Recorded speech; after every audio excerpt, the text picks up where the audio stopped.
சட்டமன்ற தேர்தலையொட்டி பல்வேறு அரசியல் கட்சித் தலைவர்கள் மற்றும் வேட்பாளர்கள் தீவிர பரப்புரையில் ஈடுபட்டு வருகின்றனர்.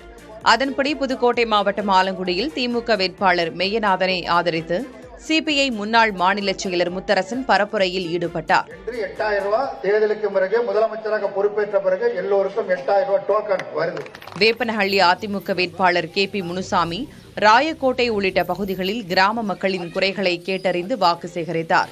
ஆட்சி வந்தா உங்களுக்காக கல்யாணம் பண்ணுறதுக்காக இங்கிருந்தே பஸ்ஸை நம்ம இயக்கிற மாதிரி பஸ் பண்ணுவோம்.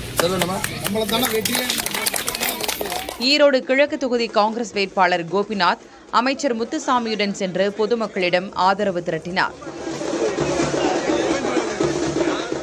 சென்னை திருவிக நகர் தொகுதியில் அதிமுக கூட்டணியில் தமிழ்நாடு பகுஜன் சமாஜ் கட்சி சார்பில் போட்டியிடும் பொற்கொடி ஆம்ஸ்ட்ராங் கன்னிகாபுரம் பகுதியில் வீடு வீடாக சென்று இரட்டை இலை சின்னத்திற்கு வாக்கு சேகரித்தார்.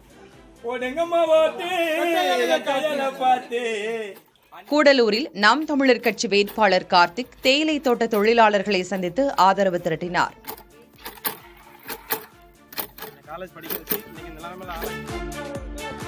சட்டமன்ற தேர்தலை ஒட்டி மதுரை மாவட்டத்தில் அரசியல் கட்சியினர் தீவிர வாக்கு சேகரிப்பில் ஈடுபட்டு வருகின்றனர். மதுரை மத்திய தொகுதியில் திமுக வேட்பாளரும் அமைச்சருமான PTR பழனிவேல் தியாகராஜன் அருள்தாஸ்புரம் கீழ வைத்தியநாதபுரம் உள்ளிட்ட பகுதிகளில் வாக்கு சேகரிப்பில் ஈடுபட்டார்.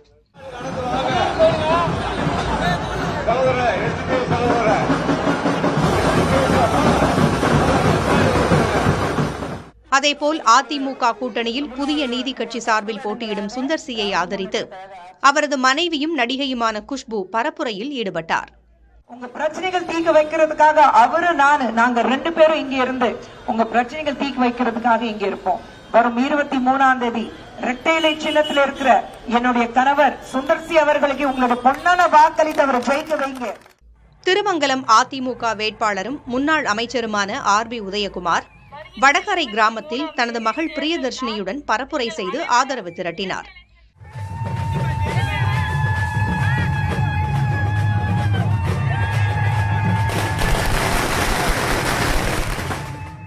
இதேபோல் திருமங்கலம் தொகுதியில் அனைத்திந்திய புரட்சித் தலைவர் மக்கள் முன்னேற்றக் கழகம் சார்பில் போட்டியிடும் ஜீவிதா நாச்சியாரை ஆதரித்து அக்கட்சியின் பொதுச் செயலர் VK சசிகலா பரப்புரையில் ஈடுபட்டார்.